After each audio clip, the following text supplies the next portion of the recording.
for 3 years. Sorry. I first was overseeing the residential portion of ASAT. So I was, working on classes, curriculum, helping coordinate student meetings, working very closely with the staff and the students. And then about a month and a half ago, I also started overseeing the COS Community Outreach Program, which is what this presentation is about. So I have Becca Perlman with me and Cheney Ravitz, who are both graduates of the program, and they both live in the community. So closer to the end of this presentation, they will share their perspective because theirs is more important than mine because they're the ones that are living it and breathing it every day. I, just work here. So I'm going to share my screen if I can.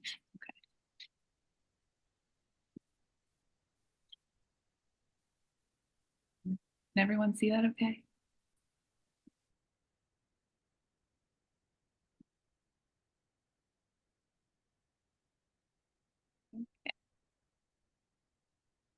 Right, so the purpose of today is for Chapel Haven families and students to learn more about living in the community, community outreach services, and the services that we provide through that program. In a variety of ways, we'll go through the services and cost, learning about the role of the advisor, which is pretty similar to a residential advisor, talking about the different programs and classes that the community members can participate in, and like I said, hear from current COS members towards the end. So Chapel Haven's mission is to provide lifelong individualized services for people with developmental and social disabilities, empowering them to live independent, it cut off, self-determined lives. And this was a picture that was taken a couple weeks ago from a social rec activity that a good portion of the students went to. It's a fairly new business in New Haven. It's a cookie shop. So as part of COS, which is a community-based program, you have to be at least 18 years old. Actually, to be in any program at Chapel Haven, you have to be at least 18 years old. You have to demonstrate the ability to live independently. You have to demonstrate a desire to want to further your skills of independent living and be willing to work with Chapel Haven staff to accomplish the goals put in place by yourself and your team. And then you must have a means of payment for services. And then the three pictures that are attached are a couple of the local businesses in Westville that the students frequent fairly often: Pistachio, the Cat Cafe, and then a vintage store.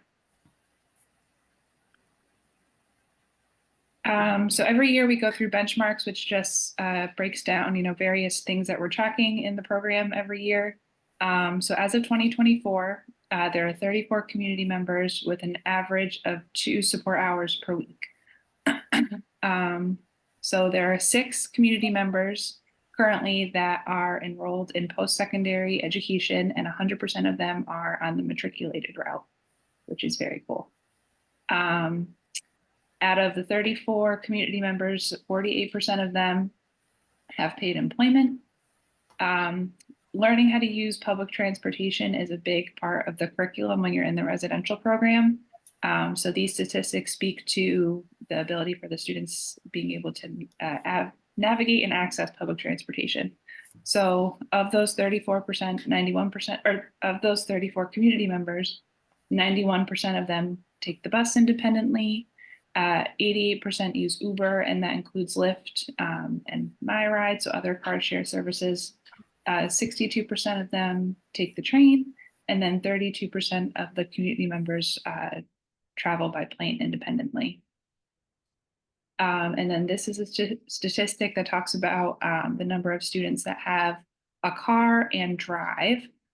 So 10 community members have a driver's license, and 4 of them have access to a car close to Chapel Haven.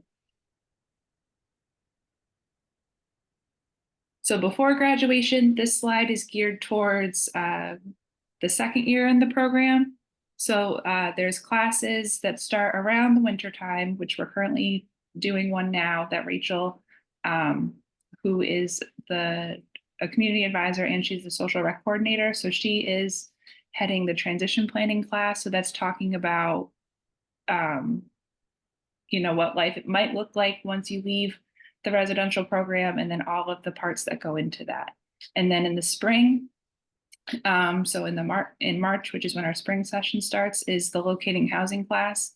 So that is where we go on various tours of apartments in the neighborhood. We go to IKEA or other, furniture stores, and then solidifying roommates. So that is all talked about in the locating housing class.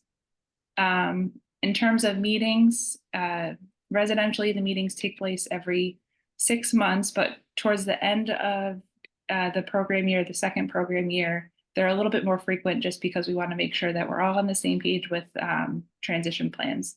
So at the 18-month mark, we meet again at the 21-month mark, and then the exit meeting. And I have a couple slides a little bit further in the presentation that breaks down what is entailed in those meetings, just because they're not as formal or as extensive as some of the previous reports. They're more concise, and it's I'll show you the graphic a little bit later.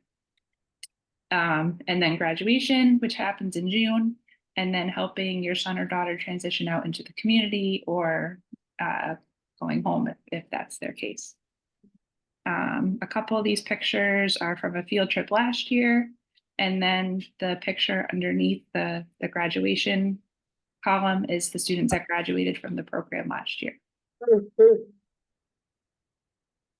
You have the sound off, right? They can't. So in the transition planning class, like I was saying a little bit earlier, we talk about whether or not the students want to live on their own or whether or not they want to have a roommate. They talk about the difference between living in an apartment or a condo or renting a house, developing a list of needed items that they think that they might need for living off campus. They also talk about developing a budget, and then, if you choose to have them pay for bills, what that might look like as well. In the locating housing class, they'll talk about identifying local resources in the community. And Dana, who's a special ed teacher for the current first years, have put together a really nice binder of all the different resources for a variety of things that is a good tool for them to take when they graduate and live on their own. It has, a couple different restaurants, it has a couple different barbers or hair salons, a couple different doctor's office, dentist office, things like that. And then the last part in locating housing is searching for an apartment.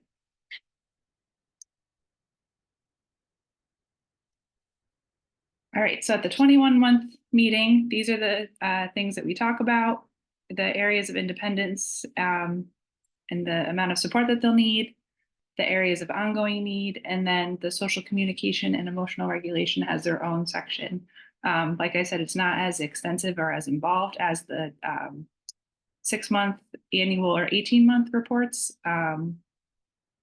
This is just an example of a 21-month meeting and what a report could look like.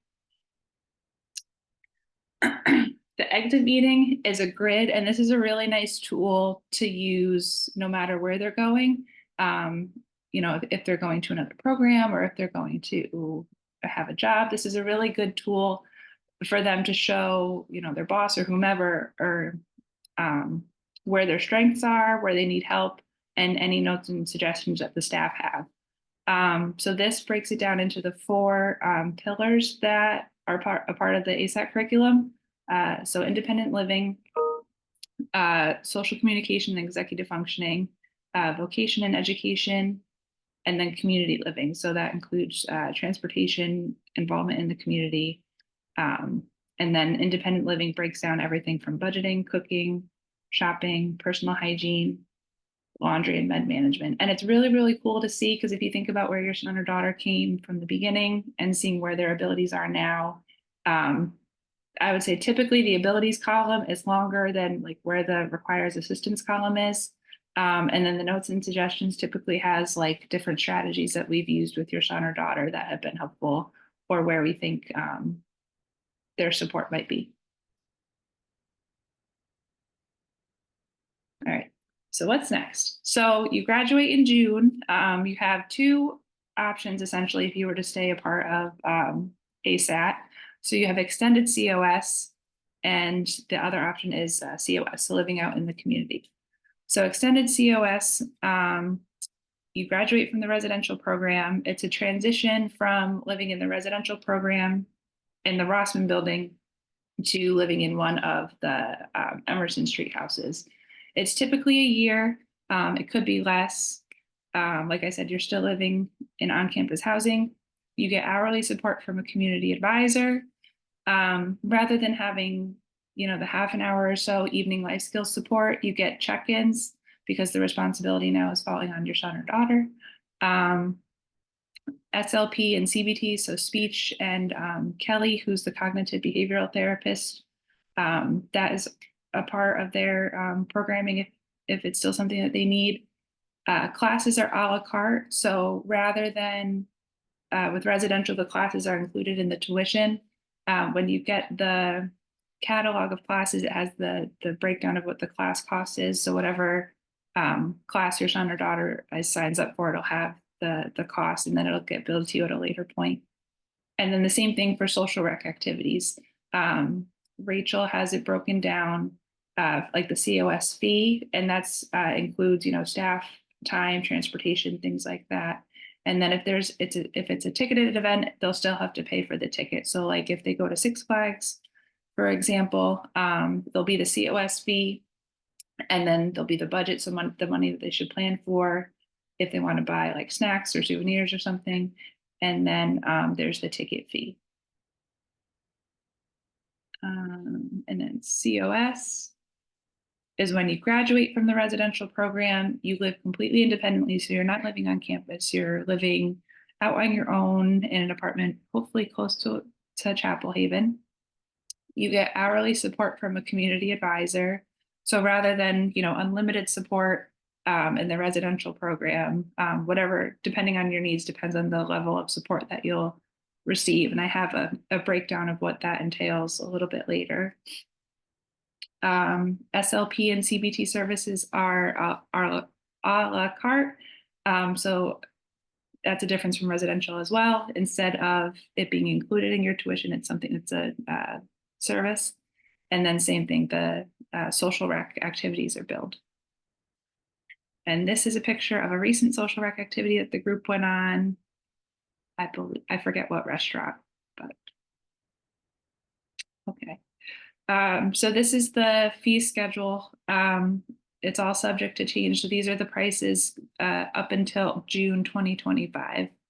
So it breaks it down by level. So there you have the option to start at 2 hours per month, and then it goes to 1 hour a week all the way up to 6 hours a week.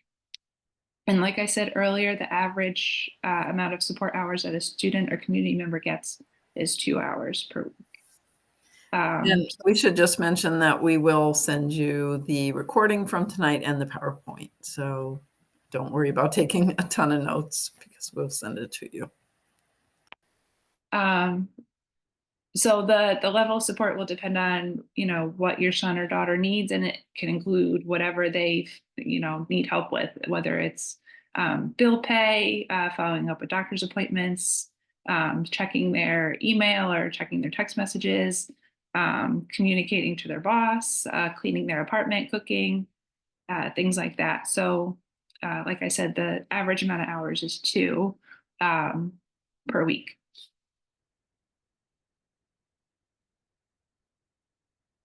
And then this is just a little bit more about COS. So the COS goals are person-centered. So the initial plan is established at time of graduation. It's revisited after the first 90 days.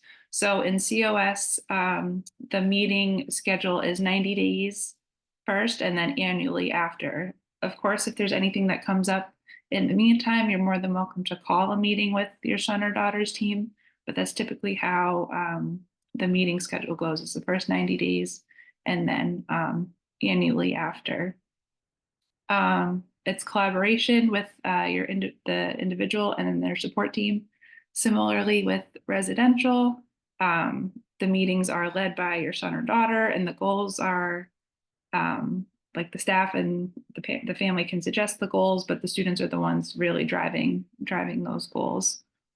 And then DSS Autism Division has a review schedule that may be a little bit frequent than that may be a little more frequent than Chapel Haven. So those that have DSS support services, their meeting schedule is a little bit different than what Chapel Haven has. So like I said, the team is multidisciplinary. So if your son or daughter is still involved with Sarah, the speech and language pathologist, then she would be involved in the team meetings. If they still meet with Kelly, the cognitive behavioral therapist, they're still involved in the team meetings. If your son or daughter is working with career ability staff, then often they're involved in the meetings as well. And then if they have any outside supports like therapists or social workers or anything like that, they're more than welcome to come to the meetings too. And then a little bit about the staff. All of us at Chapel Haven are required to maintain our CPR first aid and NCI, so non-crisis intervention training. And then for a community advisor, everyone has to have at least a bachelor's degree.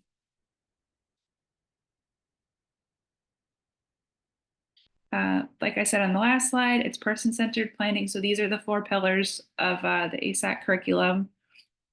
Independent living. So something that commonly happens when they move out into the community is they have to complete a change of address form.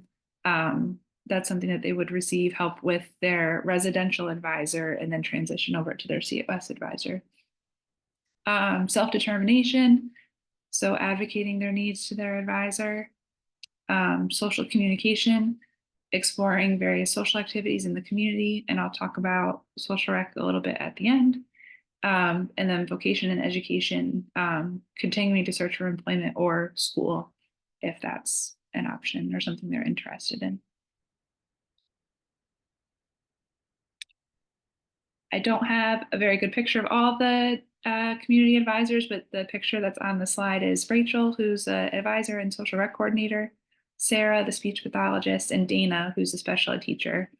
But the community advisors are Christina, who's been at Chapel Haven for 5 or 6 years in some capacity, Sarah J, who also works in career ability. No, she's still here, Cheney. Rachel and Darlene.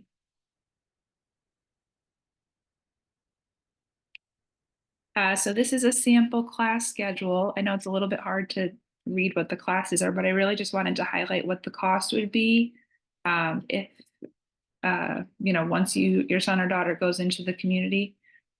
So food management and planning, which is right now happening on Mondays, and it's a little bit longer of a class. It's $203 for the session. Social rec planning, which happens every Wednesday at 4, that's free to all of the students. So this is a class where they go through and they pick all the activities that they want to do for the weekend. And it's available also for COS. Yes. Free for COS. And then isn't there recap, which is also free? Yes. And then improv, which is a new class. So Dana and Christina are heading this class. So that one's $165 because it's only an hour. But a long-term goal for ASAT in terms of this class is to have some sort of production or play going. So this is the first step. And Dana has wanted to get this going for a very long time. So we're excited about it. So classes typically are Monday through Friday, 9 to 3. The evening classes, we try to do a little bit longer and later just because most of the community members are working or their schedule is a little bit different than those in residential. So right now we're doing a new recipe class. Students are picking a new recipe each week and preparing it. But cooking classes, I would say, are one of the more highly populated classes just because it's something of interest to everybody.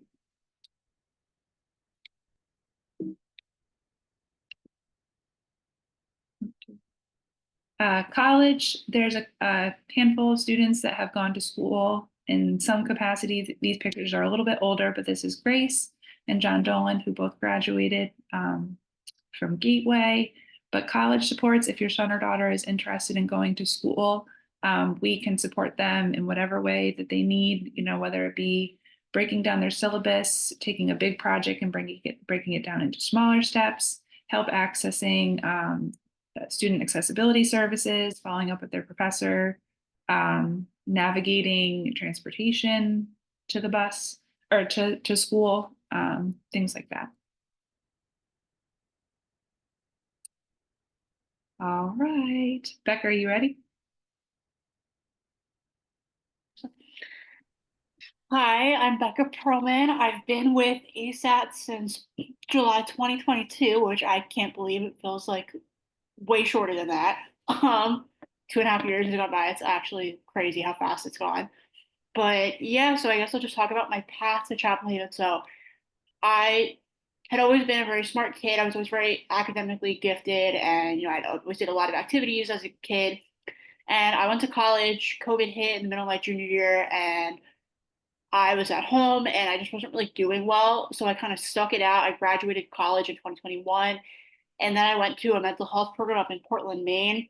But that didn't really work out. It wasn't the program that I needed. But while I was there, I got diagnosed with some, learning disorders and things of that nature. And after I returned home from that program, because my parents and I were thinking this isn't the right place for me, we looked at other programs in the area, and one of the top ones was Chapel Haven. And after I visited and did the whole admissions process, I knew this was the place for me. So as far as the supports I get a couple hours a week of support from my advisor. I've kind of had a weird transition period because my advisor was Shania initially, and then she left for careerability, and then I had Sarah for like a month, and then she's in careerability predominantly now. So now I have Christina. So we're just kind of starting to work together. We're just trying to get our like meeting schedule kind of firmed up as of right now. But I'd say that the support's been really helpful, especially in terms of school, because I remember when I was applying for graduate programs this time last year, Sarah Davison, our SLP, was really helpful in working with me to formulate a plan for, what am I going to get my applications in? What steps do I have to take? Because that can be kind of overwhelming. So just getting that support and extra accountability was really helpful. And it worked because I got into all my schools. So that was successful. And I've also worked at Chapel Haven. I was an admin assistant per diem at the front desk for about a year until I started school. But in that role, I basically was like a front desk. I worked like greeted people, made sure the cameras were working and everything was smooth there. And I also did social media birthday posts for everybody in the community. So that was definitely one of my predominant tasks. So up until like last August, if you saw any of the birthday posts on social media, that was probably me.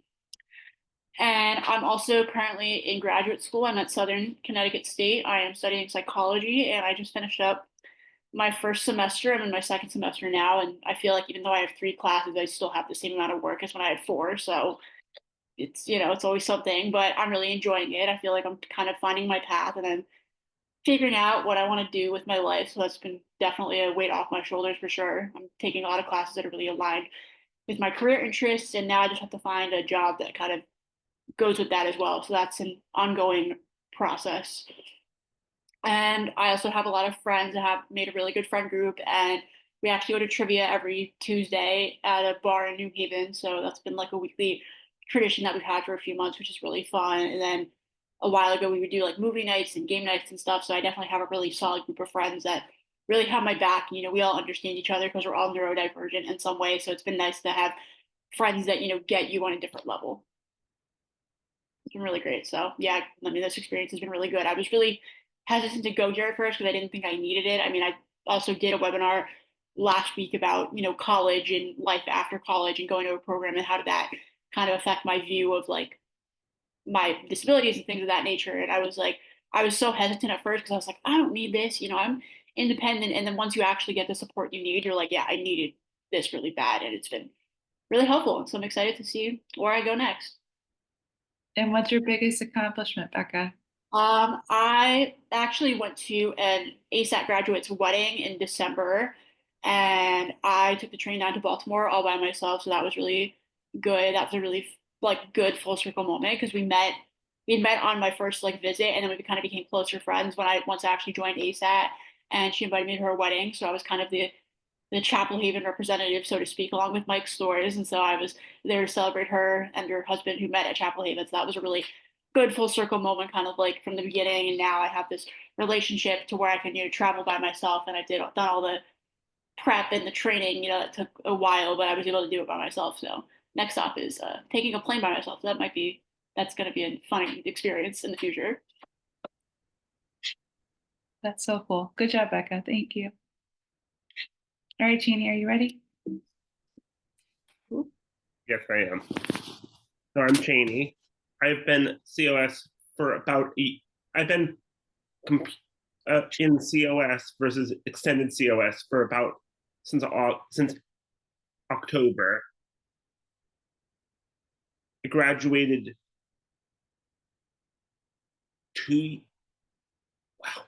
graduated 2 years ago. Wow. Again, time flies when you're having fun. Most COS would probably be like, yeah, time has flown by. It feels like just like last graduation was mine. I currently I have 3 hours of support. So I'm just a little more, but it's very helpful. Like Becca said, it's very helpful to have that support system there. Even if you don't have any support, any actual paid support, just knowing that you have someone in Chapel Haven who can look out for you, even to have non-paid support is good. But the fact that Chapel Haven actually, you can pay for actual help. So I've worked in the past. I've worked at Defib Tech, which makes defibrillators, hence the name Defib Tech, and Chen's Upholstery.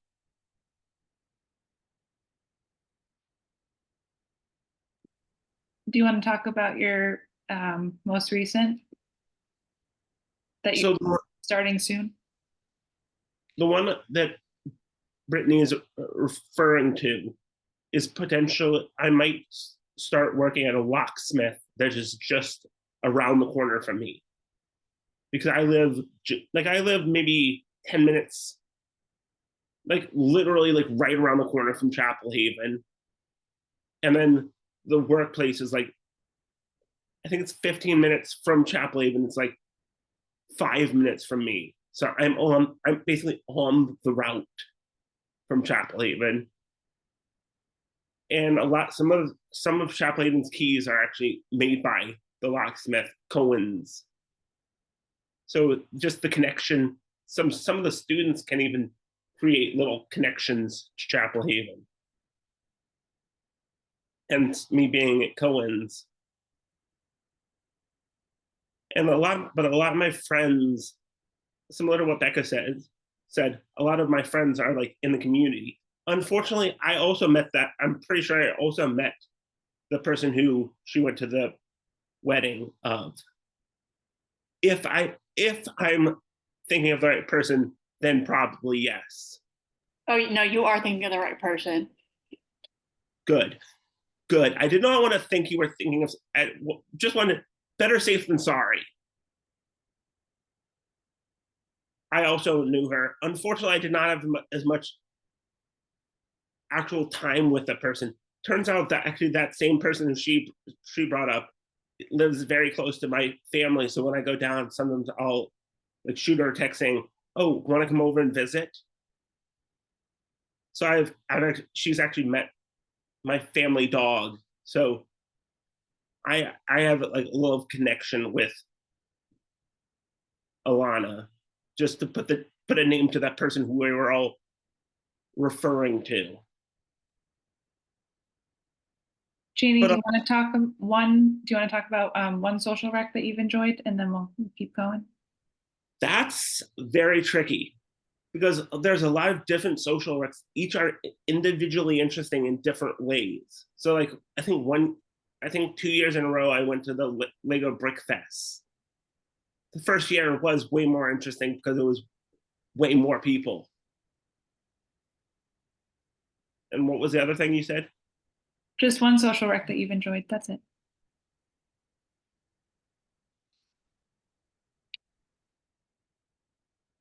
Okay, thanks, Jeannie. You're welcome.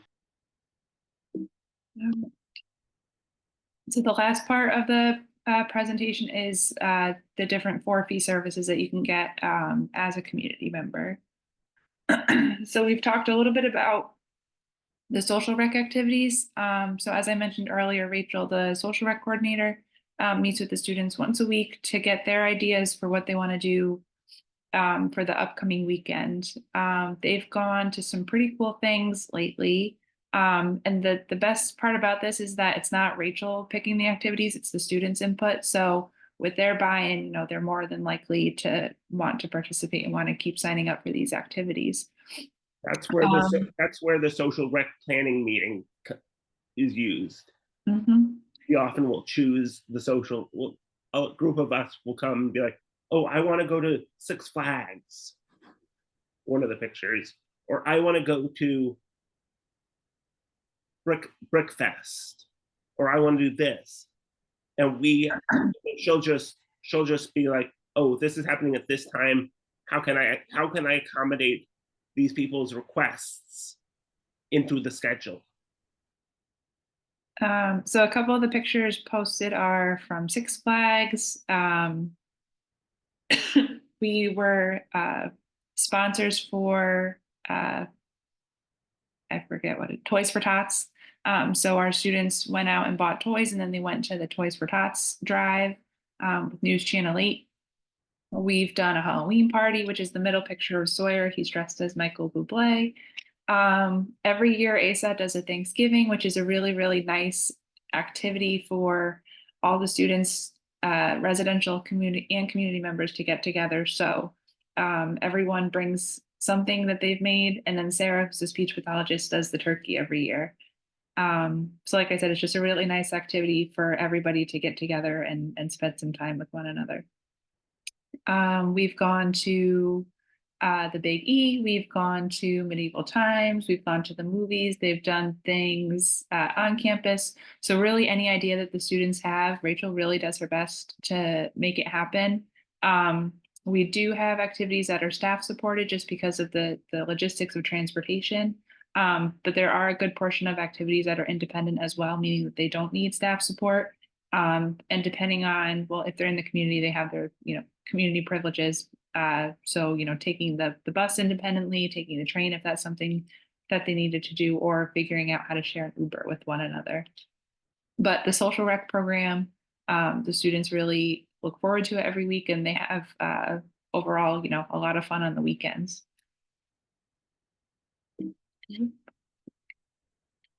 Career ability.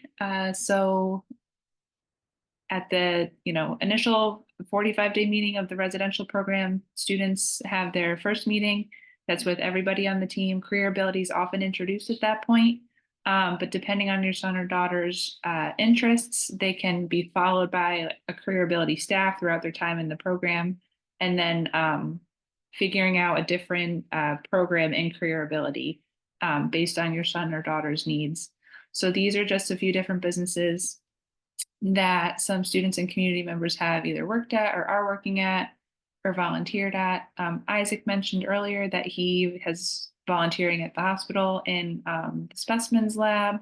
We have several students working at QU polling, the residential program, volunteers at the zoo. We've had students volunteer at Dogtopia, Rereads, which is a bookstore in Cheshire. Wayland Engineering, which is where one of our current residential students is starting an internship very, very soon, which we're excited about. Home Depot, DeFib Tech, like Cheney had mentioned, things like that. Wellness, so this was a sample wellness schedule from last year. Alex is the manager supervisor over in wellness, so I have his email attached to this slide, but this is a fee service that the students and community members can take advantage of. And then a couple different clubs that we have on campus. We have the Pride Club, we have the Diversity Committee, and Rachel, who also is the Judaism Club coordinator, which a lot of the community members have been participating in pretty consistently. And So Great club that got started. As me being someone who was one of the people that joined, the Judaism Club is very interesting. She comes up with some really good ideas for the Judaism Club. So if your son or daughter is interested in, meeting other people from Chapel Haven, not just a part of the ASAT program, these are a couple different clubs or committees that they're welcome and open to participate in to expand their social circle and just learn a little bit more about whatever it is being talked about at the time. And that's it.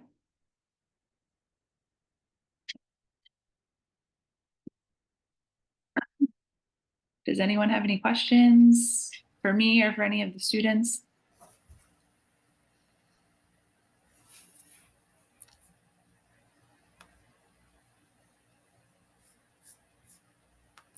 No? Well, I will be sending everybody the recording and the PowerPoint, but I just want to thank Brittany and the two students. Becca and Cheney did a fantastic job. What about Isaac? Isaac's a student. Yeah, Isaac helps us out with, are you in the Judaism club, Isaac? Yeah. Yeah. I did. I just want to give credit where credit is due. It's not just me and Becca that are students. Isaac's also a student, so I wanted to give some thanks to Isaac for basically. I wanted to include every student, not just me and Becca. Yes. Yeah. I'm always so impressed when I hear these presentations on what the students have achieved. So thank you, Brittany. Thank you. All right. Well, I guess if people have questions, they can get in touch with Brittany. And otherwise, thank you and have a wonderful night, everybody. Thank you. Thank you. Bye. Great job, guys. Thank you. Night. Thank you. Bye. Thanks, Lisa. Bye-bye. Bye, Isaac. Bye-bye. Bye, Isaac. Bye-bye. All right, I'm going to end this, which means that it's going to record. So thank you. Oh, yeah, you're welcome. Bye. Bye. Bye-bye.